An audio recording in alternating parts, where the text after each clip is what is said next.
बिस्मिल्लाहिर्रहमानिर्रहीम अस्सलाम वालेकुम। माया सबब बलोच अॼु हिकु नए टॉपिक सां गॾु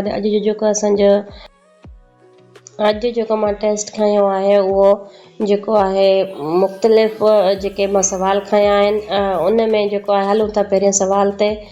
असांजो पहिरियों सुवालु आहे सिंधी ॿोली लसानियत खां समाजी लसानियत ताईं कंहिंजो किताबु आहे? त इहो किताबु मोहम्मद कासिम ॿुघियो जो आहे।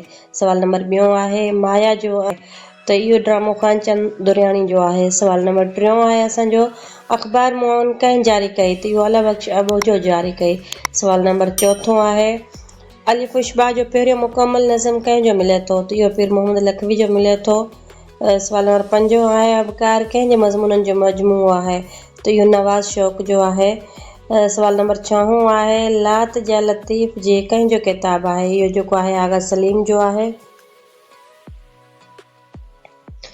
सुवाल नंबर असांजो सतों आहे कमर शाहबाज़ ज़ात जो केरु हो? त उहो ज़ात जो ॿुघियो हुयो। सुवाल नंबर अठों आहे किंज़ल लतीफ़ कंहिंजो किताबु आहे? त डॉक्टर अब्दुल जब्बार जोड़ेजे जो आहे। सुवाल नंबर 9 आहे आओ कांगा कर ॻाल्हि में कंहिंजो कलाम आहे? त इहो जेको आहे दरिया ख़ान जो कलाम आहे। सुवाल नंबर 10 आहे असांजो सिंधी ड्रामे जी हिकु सदी कॾहिं मल्हाई वई? त इहो जेको हुयो 1980 ईस्वी में मल्हाई वई।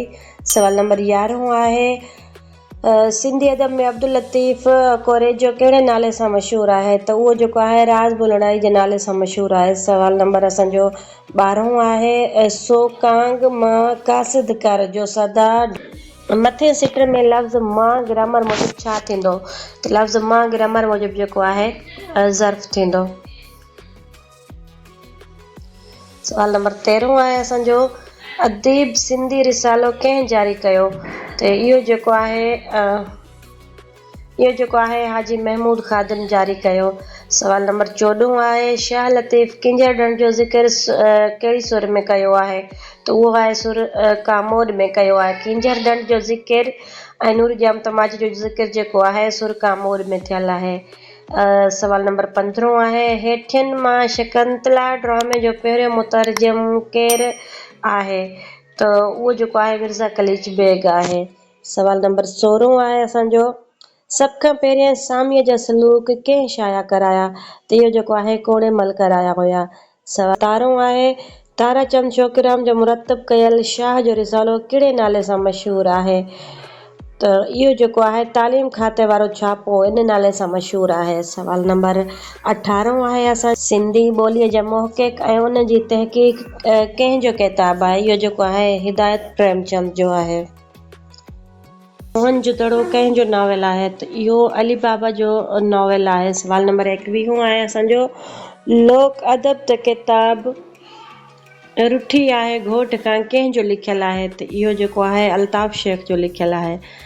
सुवाल नंबर 22 आहे लुग़ात सिंधी मुख़फ़फ़ात कंहिं लिखी आहे? त उहा जेको आहे मखदूम तालिबुल मौला लिखी आहे। सुवाल नंबर 23 आहे किताब साहड़ जा सिंगार कहिड़े सिन्फ़ ते लिखियलु आहे? त इहो जेको आहे ख़त आहिनि।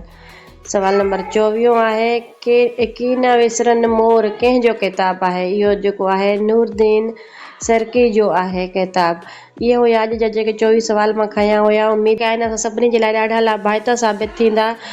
मिलंदासीं तमामु जल्द हिकु ॿी वीडियो सां गॾु। तेसिताईं ॾींदा इजाज़त। ओके अल्लाह हाफ़िज़।